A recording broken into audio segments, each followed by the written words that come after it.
It is late July, the sun is beating down on your backyard, and you are standing over your absolute favorite tomato plant. You know the one you nurtured from a tiny green seedling, checking on it every single morning. But right now, you're looking at it, and your heart just sinks. The leaves have turned the color of dry, old paper, crisping up at the edges and crumbling when you touch them. The main stems are sagging heavily toward the dirt, like they have given up completely. Those little yellow flowers that proudly opened just last week have tightly closed for good, and looking at it, you might think it is entirely hopeless. I see this happen every single summer. Folks look at that sad, wilting vegetable. They heave a heavy sigh, and they reach into the garden shed for their shovel. They are ready to rip the whole thing out by the roots, toss it onto the compost heap, and just tell themselves that sometimes gardens fail and there was nothing else to be done. Well, I want you to put that shovel down. Put it back in the shed and listen to the honest truth, because even dead plants can come back to life.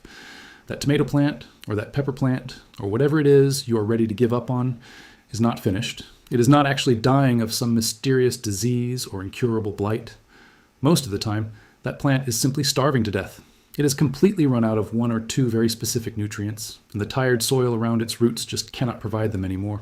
It is exactly like trying to chop a cord of firewood on an empty stomach. You would eventually collapse too, but here's the good news, and it is something the big lawn and garden corporations absolutely do not want you to figure out. Every single nutrient that your struggling plant is begging for can be delivered directly to its root system in as little as 48 hours. And you do not need to drive down to the big box garden center and spend $20 on a plastic jug of bright blue synthetic chemical liquid to do it. You already have the exact cure sitting right inside your kitchen. Today, I'm going to share with you 5 natural liquid fertilizers that work instantly and cost absolutely $0 to make. These are the exact time-tested methods that Amish and Mennonite farmers, including my own folks, have used for generations to keep our crops pulling through the harshest, driest summers. Modern university soil laboratories have actually measured these very homemade mixtures and proven they work, but the commercial gardening industry quietly pushed them aside for one very simple, greedy reason. There is no profit margin in a leftover banana peel.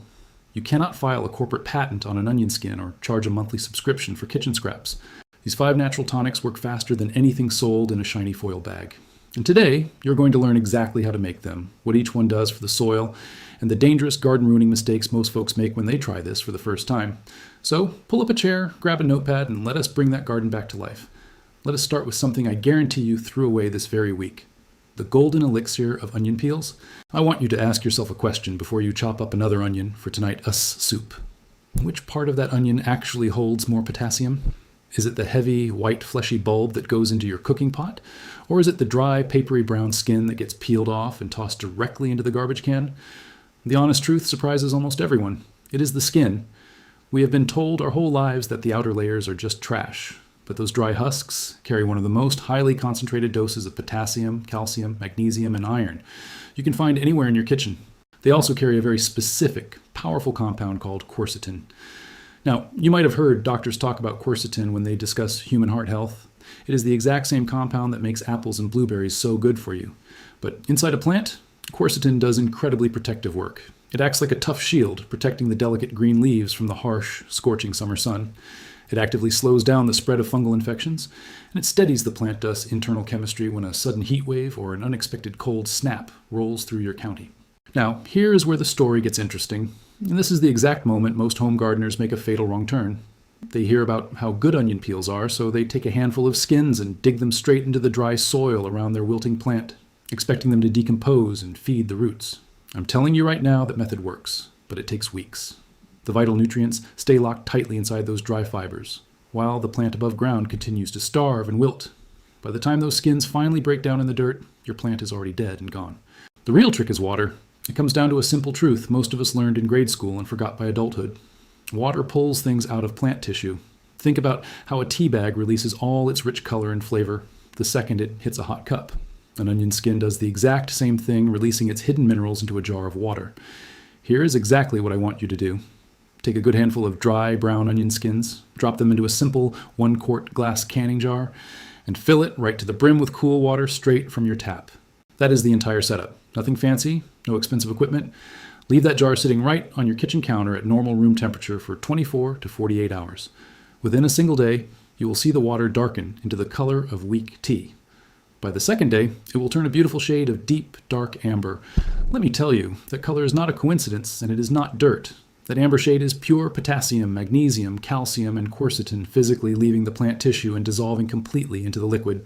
Once those minerals are suspended in the water, they are already in a form the plant can drink up through its roots immediately. There is no composting necessary. There's no waiting for bugs and worms to break it down.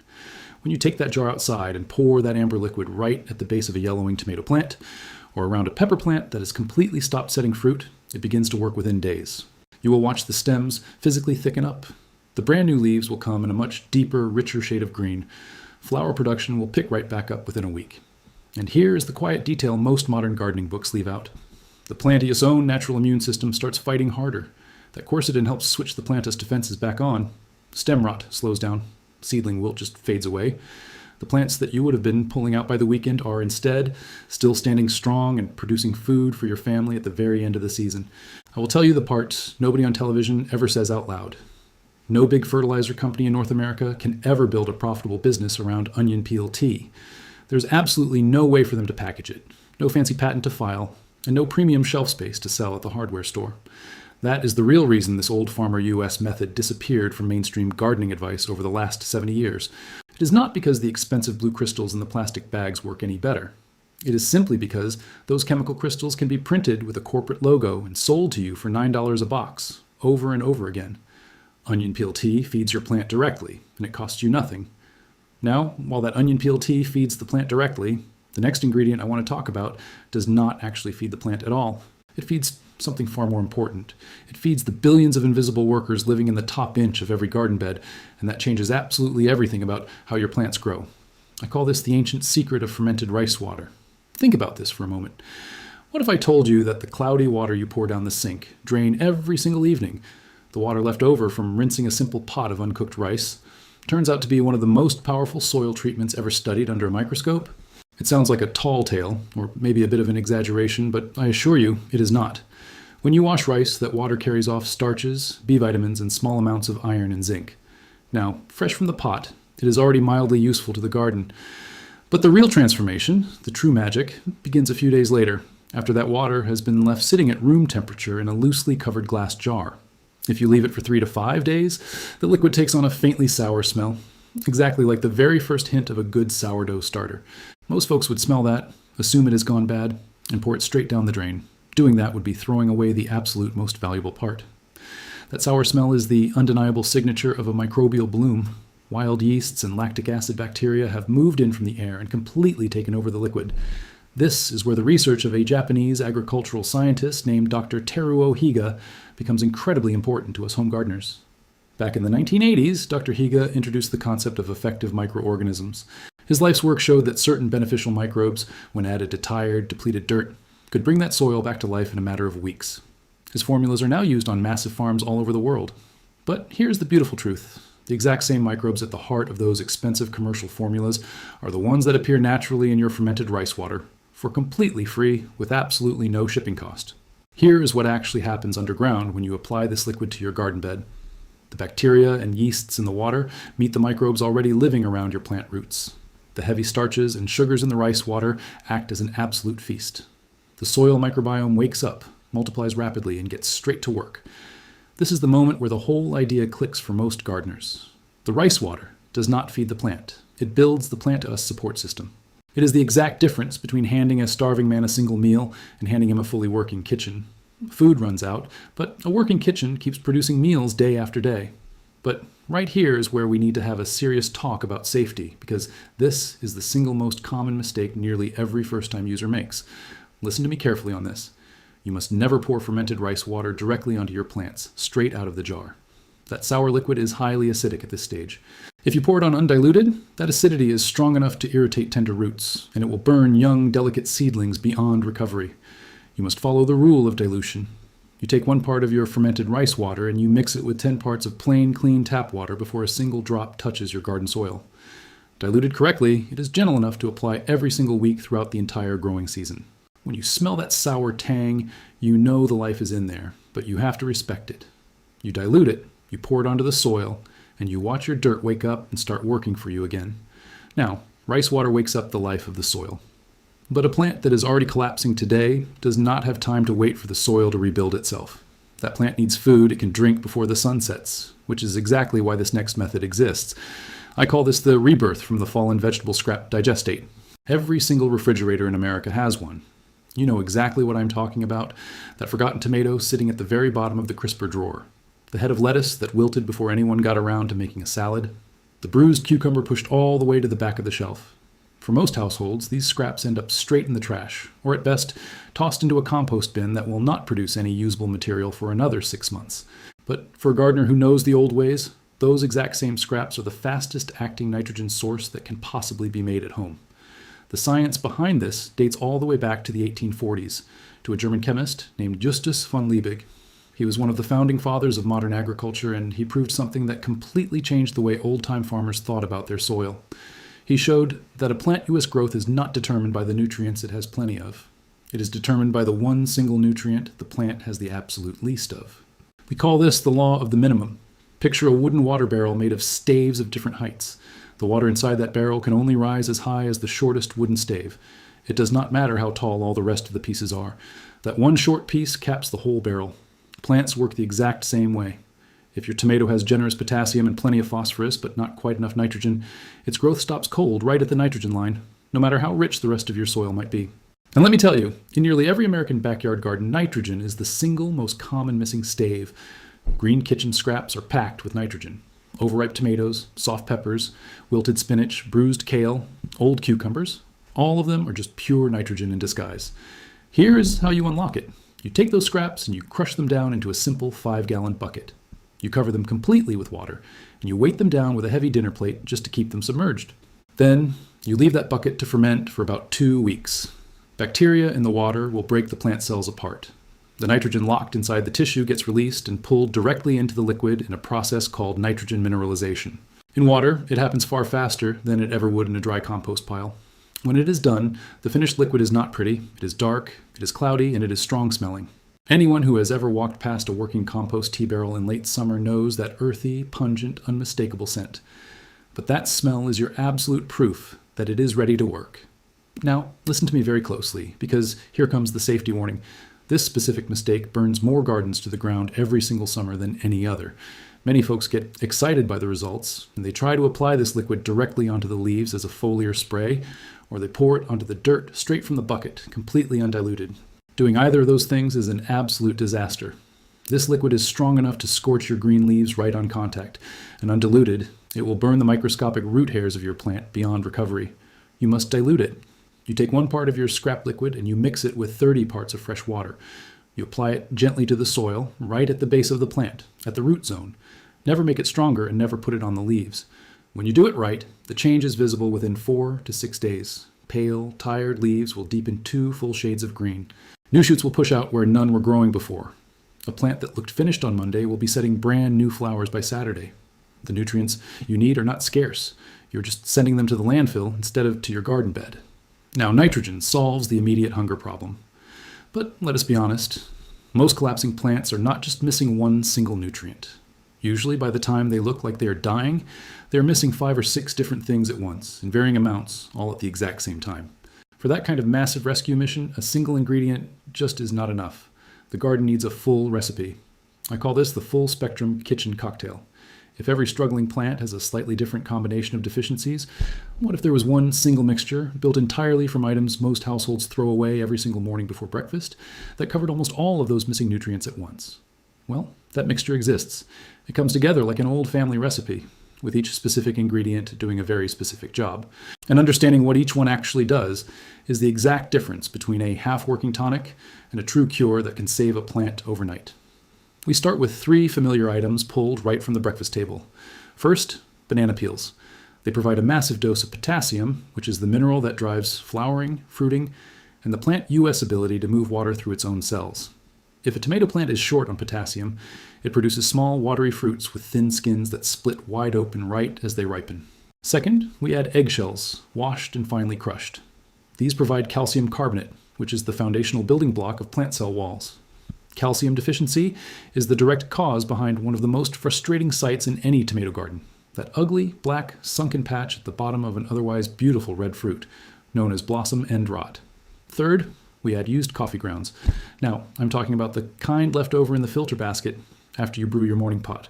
They add a gentle, slow release of nitrogen and physically improve the texture of the soil. And right here is a point where almost all the gardening advice on the internet is simply dead wrong. And it is worth pausing on because this myth has been passed around for decades. For as long as anyone can remember, gardeners have been told that coffee grounds make soil highly acidic. That is a half-truth that has been stretched into a full myth. Fresh, unbrewed coffee grounds are indeed acidic, but used grounds, the kind that come out of your home coffee maker or a French press, are nearly neutral. Measurements from university soil labs place used grounds between 6.5 and 6.8 on the pH scale, which is almost exactly where most vegetable gardens naturally want to sit. Used grounds will not dramatically acidify your garden bed. What they will do is add organic matter, feed your earthworms, improve drainage, and release nitrogen slowly over several weeks. This is the kind of detail that separates a gardener who just reads a lot of internet blogs from a gardener who actually understands what is happening down in the dirt. But 2 more ingredients take this recipe from good to absolutely exceptional. The first is Epsom salt, which is technically magnesium sulfate. Magnesium sits at the exact center of every single chlorophyll molecule in every green leaf on Earth. No magnesium means no chlorophyll. No chlorophyll means no photosynthesis. When magnesium runs low, your plant US leaves will begin to turn yellow between the veins, while the veins themselves stay dark green. We call this interveinal chlorosis. Dissolving 1 tablespoon of Epsom salt into our brew delivers a direct magnesium boost that can reverse this yellowing pattern within days. But listen to me, because here is your safety warning for this method. This is where well-meaning folks get into deep trouble. Yellowing leaves can have many different causes. A lack of nitrogen yellows the oldest leaves first. A lack of iron yellows the youngest leaves first. Overwatering them and root rot can turn the whole plant yellow. Epsom salt is a cure for magnesium deficiency, specifically. When the cause is a magnesium shortage, the transformation is dramatic and incredibly fast. But when the cause is something else entirely, Epsom salt does very little. And if you keep adding it repeatedly, thinking the problem is just not resolving, you will actually throw your soil's natural nutrient balance completely off. The golden rule here is you must diagnose before you treat. The final specialty ingredient is blackstrap molasses. I do not mean regular sweet table molasses. I mean blackstrap, the dark, almost bitter version that comes from the final boiling of sugarcane. Blackstrap is rich in iron and trace minerals, but its real role in this formula is something almost no gardening website ever explains correctly. Molasses is pure food for microbes. Stirring 1 tablespoon of blackstrap into a 1-gallon jug of our brew is exactly like ringing a dinner bell for every beneficial bacterium in the liquid. Their populations multiply by the millions within hours. Those hyperactive microbes then break down the banana peels, the eggshells, and the coffee grounds far faster than those ingredients would ever decompose on their own. A brew made without molasses takes about 3 full weeks to be useful, but a brew with molasses can be ready to use in just 3 days. You put all of these, the banana peels, the crushed eggshells, the used coffee grounds, 1 tablespoon of Epsom salt, and 1 tablespoon of blackstrap molasses into about 1 gallon of warm water. You let it steep for 3 to 5 days in a loosely covered bucket. The result is a full-spectrum tonic carrying potassium, calcium, nitrogen, magnesium, iron, trace minerals, and a live culture of working bacteria all in one single pour. The single biggest mistake folks make is skipping the molasses. Without that microbial catalyst, you just have wet garbage sitting in water. With it, you have an instant rescue remedy. This recipe covers the modern kitchen. But there is one more method, older than any of these ingredients, older than the coffee and bananas in your local grocery store, and older than most of the houses in any town where you might be watching this. It is a method used by every single civilization that ever grew its own food. I call it the giant tea bag, or aged manure extract.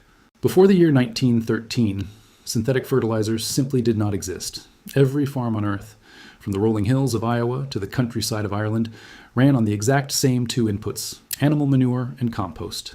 Then, a German chemist named Fritz Haber, along with an engineer named Karl Bosch, invented a process that pulls nitrogen right out of thin air and turns it into ammonia.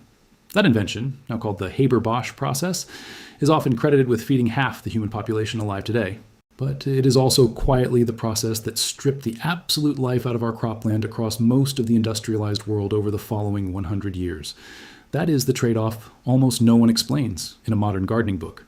Synthetic nitrogen fed billions of people, yes, but it also taught farmers to feed the plant while completely starving the soil. The results are now visible from space. Massive dead zones in the oceans, collapsed soil structure, and a slow, grinding loss of the microbial life that keeps a garden truly alive and healthy. For a home gardener, the old method still works, And for rescuing a dying plant in a backyard, it still outperforms the synthetic version every single time. Among old-time farmers in the Appalachian Hills and the Pennsylvania countryside, where my folks are from, the setup is as simple as any method on this list. You take a shovel full of aged, dried manure from chickens, cows, or rabbits, and you put it into a porous sack. An old cotton pillowcase works perfectly, so does a burlap feed bag or a mesh laundry bag. You tie that sack shut at the top, and you drop it directly into a 5-gallon bucket of water. Over the next 3 to 5 days, the water slowly extracts the soluble nutrients, nitrogen, phosphorus, potassium, and a long list of trace minerals, leaving the solid matter safely locked inside the sack, where it will not burn the garden and will not carry weed seeds into your beds. Now, listen to me, because this is the safety warning that kills more manure tea gardens than any other single factor. You must never, under any circumstances, use fresh manure. Fresh droppings from any animal carry way too much ammonia. They also carry weed seeds and dangerous pathogens from whatever the animal was eating that week. A single bucket of fresh manure applied too generously can and will scorch an entire row of delicate seedlings within 48 hours. The manure must be aged, ideally for 6 to 12 months before it ever goes into that tea bag. There are absolutely no shortcuts on this step. Once your tea is brewed, dilution becomes your next critical decision. The finished liquid gets diluted down to the color of weak iced tea, roughly 1 part tea to 10 parts clean water, before a single drop touches the garden. That dilution ratio is not just a guess. It is the absolute line between a tonic that heals and a tonic that burns. There is one more detail worth knowing, because old-time farmers swear by it and modern soil science actually backs it up. You only apply manure tea in the cool hours, early morning or the last hour before sunset. If you apply it in the heat of midday, much of the nitrogen simply evaporates before the roots can even absorb it. In the cool of the evening, the soil holds onto the nutrients and the plant drinks at its own pace all night long. And that brings us to the bottom line. 5 liquids: onion peel elixir, fermented rice water, vegetable scrap digestate, the kitchen cocktail, and aged manure tea. Each one solves a different problem. Each one costs absolutely nothing.